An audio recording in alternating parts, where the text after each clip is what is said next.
اللهم صل على سيدنا. ایک خاتون آتی ہے، اس نے کہا حضور میرے لیے دعا کیجئے کہ میں جنت میں جاؤں. تو فرمایا بوڑھی عورتیں تو جنت میں نہیں جائیں گی. تو ظاہر ہے کہ یہ بات تو اس پر بڑی شاک گزری، پریشان ہو گئی. تو اس نے رونا شروع کر دیا. تو فرمایا نہیں بوڑھی عورتیں جنت میں نہیں جائیں.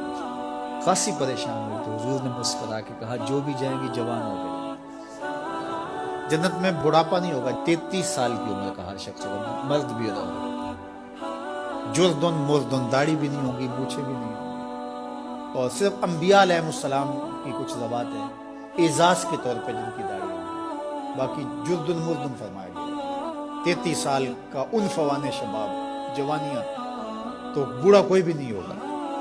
تو کہا کہ بوڑھی عورتیں تو جنت میں نہیں جائیں گی. اس طرح ایک شخص آیا، اس نے کہا جناب میں نے سفر پہ جانا ہے اور مجھے کوئی اونٹ عطا کر دیجیے. میں تو اونٹ کا بچہ دوں گا. اس نے کہا حضور میں نے بچے کو کیا کرنا، نہ بوجھ اٹھا سکے نہ سوار اس کے اوپر ہوا جا سکے.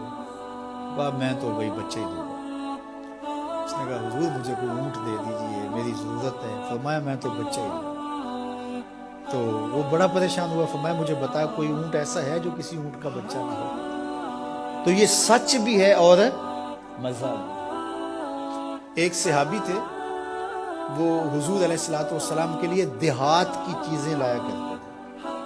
ہوتا نا ہمارے بھی دیہاتی دوست آتے ہیں، گڑ لے آتے ہیں، کوئی ساگ پات لے آتے ہیں. تو اس زمانے میں جو بھی دیہاتی چیزیں تھیں، تو وہ بدو تھا کسی دیہات کا، تو دیہات کی کوئی چیزیں لے آیا کرتا تھا اور پھر حضور اس کو شہر کی چیزیں دیا کرتے تھے. اللہ اکبر. اور وہ گھاس لا کے شہر میں بیچتا تھا. تو ایک دن وہ بازار میں گھاس رکھ کے بیچ رہا تھا. حضور علیہ السلام چپکے سے پیچھے سے گئے اور اس کی آنکھوں پر ہاتھ رکھ دیا. اس کو ہماری زبان میں کہتے ہیں کولی بھرنا. کیا کہتے ہیں؟ کبھی آپ نے بھی کسی دوست کی کولی بھری ہوگی نا. جب کوئی آپ کا بڑا گوڑا دوست ہو، اس سے آپ کا ہلکا پھلکا مزاح بھی ہو، تو آپ پیچھے سے آ کے چپکے سے اس کی آنکھیں بند کر دیتے ہیں. آپ دیکھنا چاہتے ہیں کہ یہ ہر وقت میرا ذکر کرتا رہتا ہے، میں دیکھوں کہ اب اس کے لب پہ سب سے پہلے کس کا نام آتا ہے.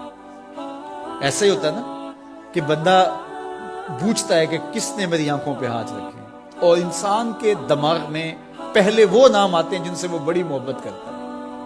تو کولی بھرنے کا مقصد ہی یہ ہوتا ہے کہ میں دیکھوں کہ میرا نام کس نمبر پہ آتا ہے، اور اس کی کوشش ہوتی ہے کہ میں پہلی مرتبہ ہی بوجھ لوں.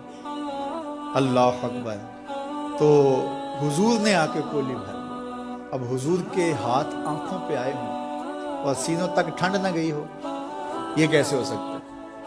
تو حضور نے کولی بھر لی، لیکن حضور اس کی آنکھیں دبا رہے ہیں اور وہ بولتا ہی نہیں.